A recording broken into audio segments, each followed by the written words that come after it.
All right, back at the Beach House Grill here on a Monday night. Time to shift our attention to head coach Tim Miles and the Colorado State men's basketball team, off to a 12-5 start in the season, and they are off to a 2-1 opening to their conference play. Brian Roth with you. Tim, welcome. How are you? I'm doing okay. Doing okay. Surviving, baby. That's surviving it. It's always nice to come to the show off a win, which the Rams did against TCU on Saturday. We'll talk about that 79-69 victory here in a moment, but we'll rewind a little further to that. Last Wednesday, the men's basketball team went down to the pit to take on New Mexico. 68-61 the final. Lobos would get the win, but that's a pretty hostile arena you guys went into on Wednesday night. It was quite the experience, and something that I think we foreshadowed in our TV show that we did where it popped out of there that they'd had fire alarm troubles and stuff like that. But, you know, we started out the game, and I just didn't think we started on the attack very well.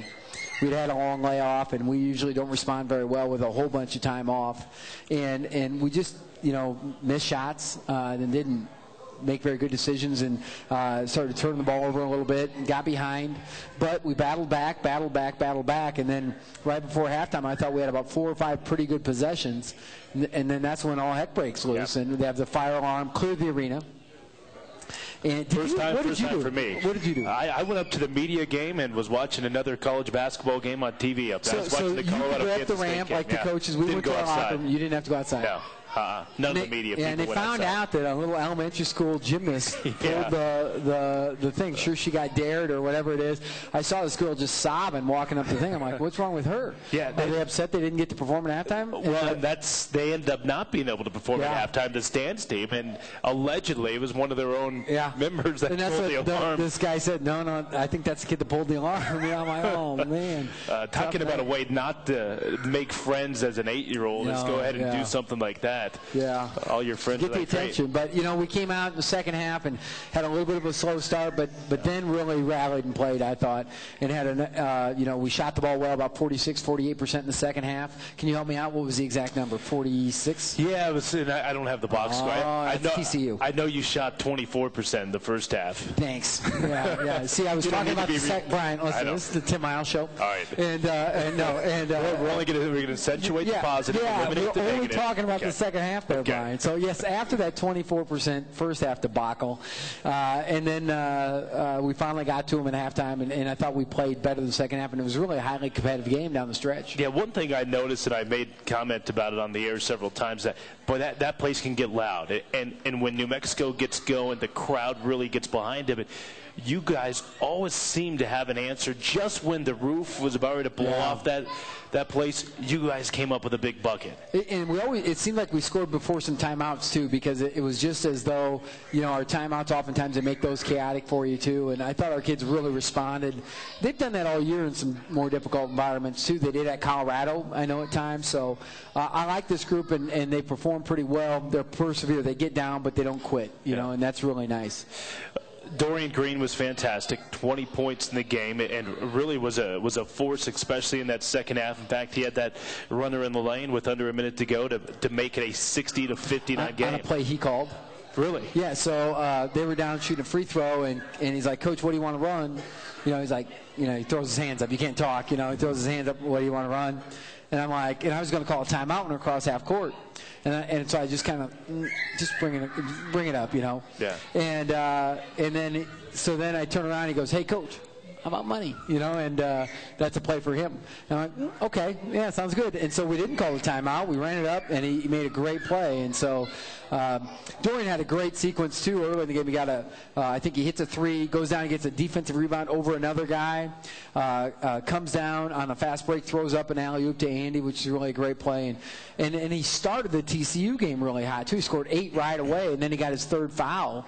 And so second foul, and we sat on him forever in the first half. So then he kind of lost his rhythm, I thought. Yeah, we had Dorian on the TV show earlier today and talked about that. And you've mentioned several times that Dorian's got to be aggressive, and when he's aggressive, he's got to stay aggressive. And he seems to understand that. Yeah, I wish he'd do it on his own. You know, I mean, and we have to manufacture some things for Dorian. We have to go out and get him some screens and do that sort of thing.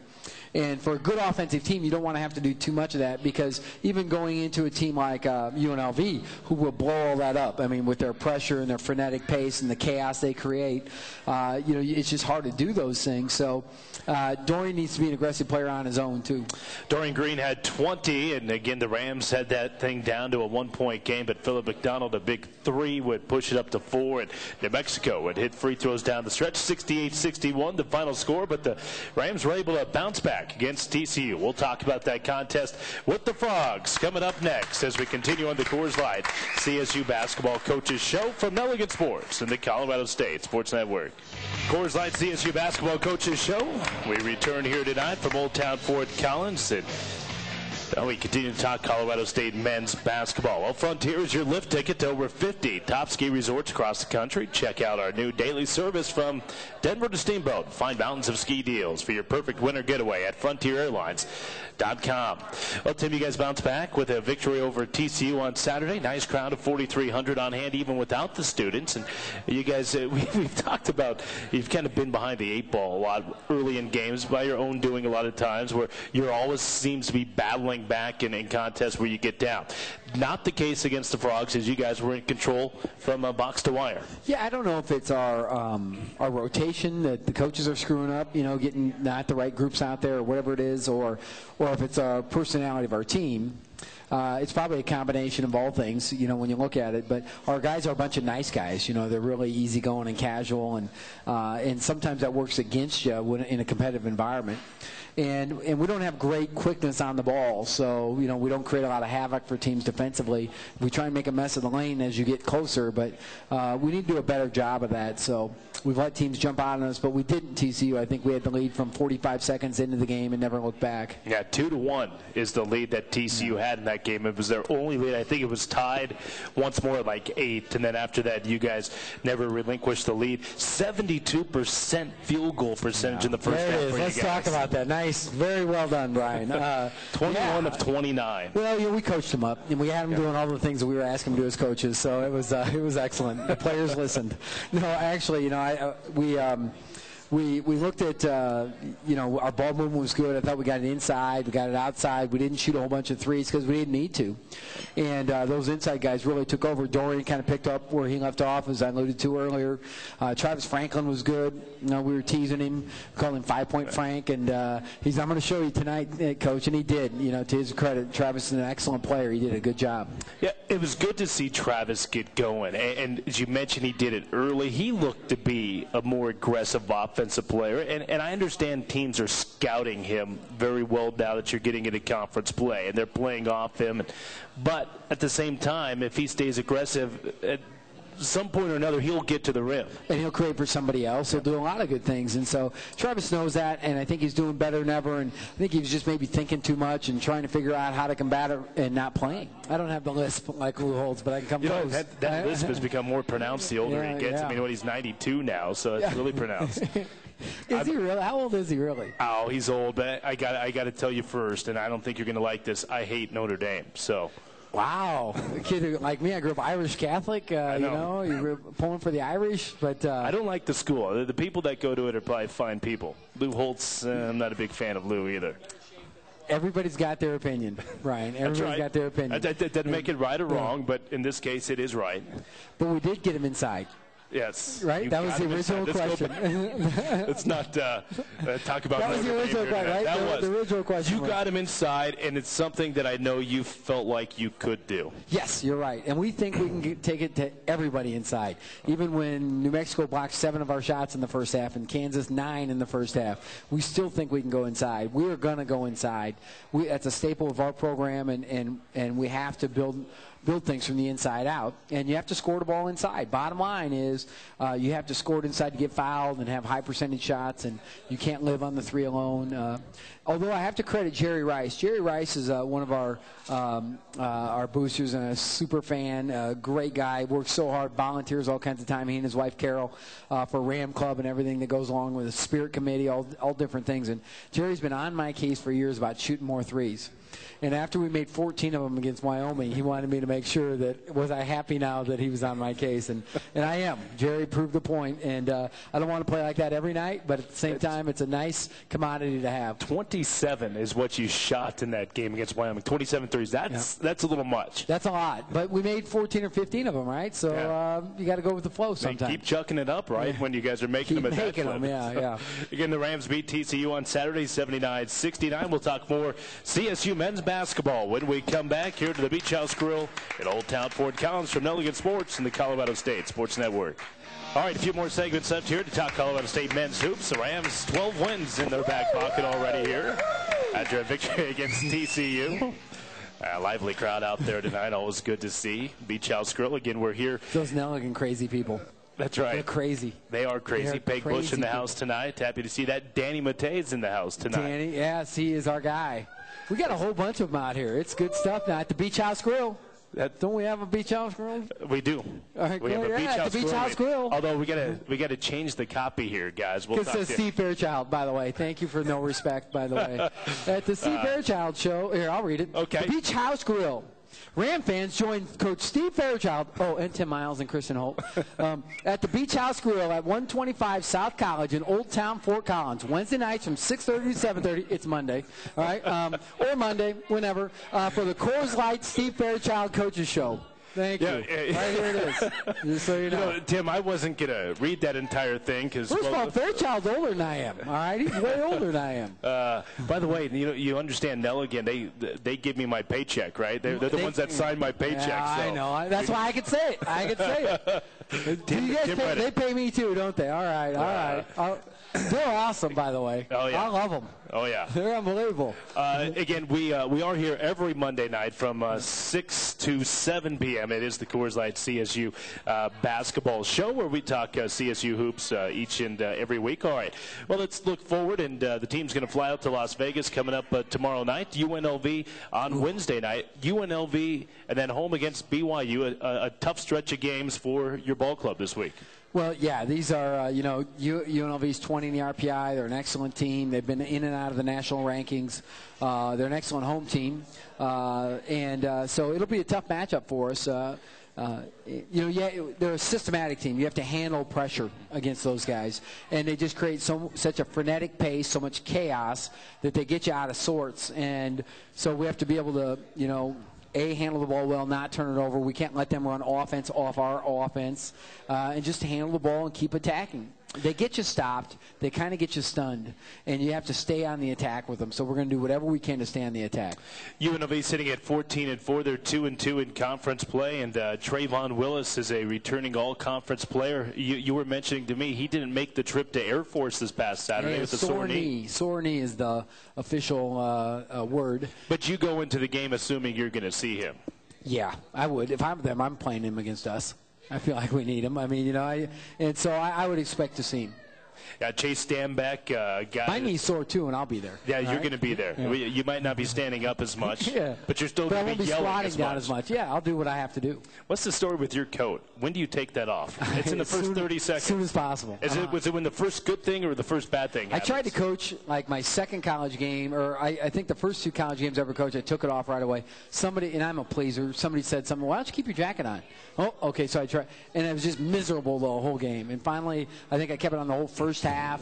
And in the second half, I'm like, this is a joke. I'm going to do what I want to do. This is my job. Yep. I'm the one working here. You're the boss. Yeah, so I'm going to take it off. And so then, like, I've been at different spots. They used to have, like, running bets on throw a pool and throw money in a pool. And they all pick time, like 38 seconds, 1 minute, whatever it was. And whoever was closest would win. So then it kind of became a game. Now, it's usually I wait for the first good thing or first bad thing. And if it's losing the tip, I might, it might be like, oh, my God, we're going to lose the game, lost the tip, so I take it off. The first significant action that happens in the contest. Then it comes off. We need to get Danny to start tracking that and put it in the weekly game notes. Danny, can you handle that for us? Can you handle the jacket time? Well, he's not even paying attention. No, there he's not. He's having a cold Coors Light, which he should be right now. All right, more to come. We'll talk about UNLV and BYU coming up next from the Beach House Grill from Nelligan Sports and the Colorado State Sports Network.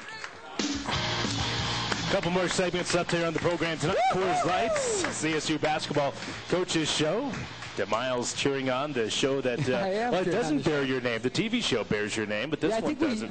What is this show? What do we call the show again? The Basketball Coaches Show. Kristen's involved in it too. Talk women's basketball as well. Hey, BYU coming up on Saturday. It's going to be a whiteout cancer here at Moby Arena. Got to get a big crowd out there for one of the top teams in the nation. So. Yeah, it's one of the last times that BYU will ever be here. As far as I'm concerned, it'll be the last time under my decision that they're going to be here. You're not going to invite them over to play anymore, huh? No way. I'm sorry. I like Dave Rosenthal, but see you later. All right, and go to the West Coast Conference and have fun. But it should be a great game. Should be a lot of fun. Jimmer Fredette is unbelievable player.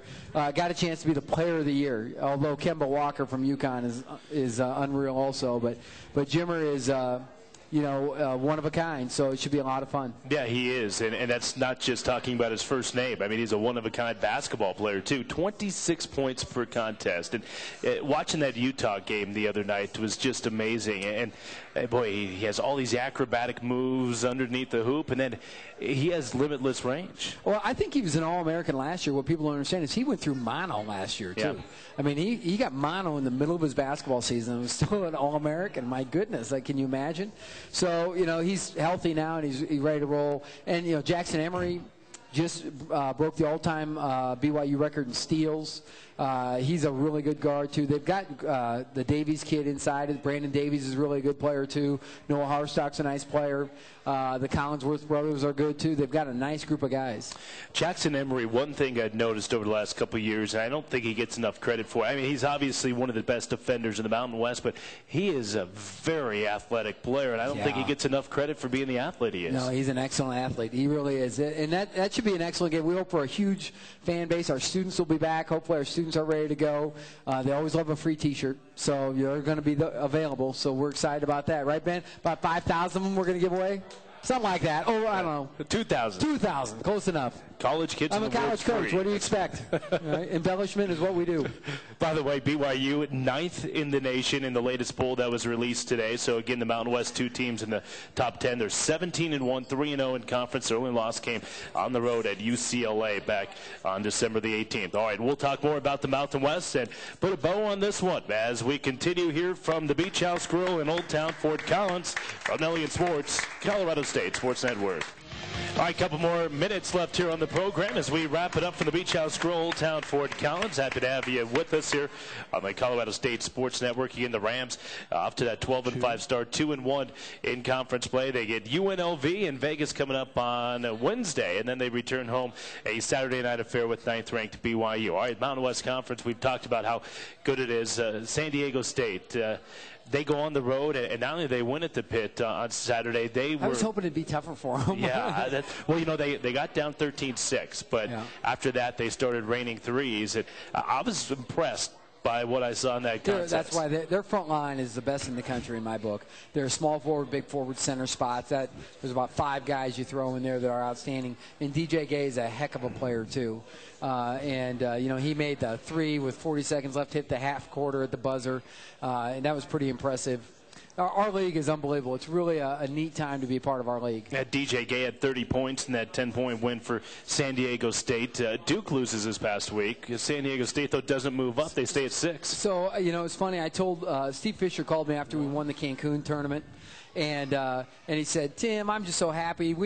My son and I, we were cheering at Christmas. It was great watching the game. I'm like, hey, when are they going to stop talking about Duke and start talking about San Diego State, and he laughed and all that. But it's true. They're really a remarkable team. He's done a great job. They started 0-14 his first year at San Diego State, Coach Fisher's first year. We were 0-16. He said, just hang in there. So they've kind of been our dream right there, just kind of hang in there. Yeah, I'm not sure if folks around the nation really understand how good San Diego State is, but I know we all do here in the Mountain West. All right, Tim, thanks so much. We'll see you at the airport tomorrow.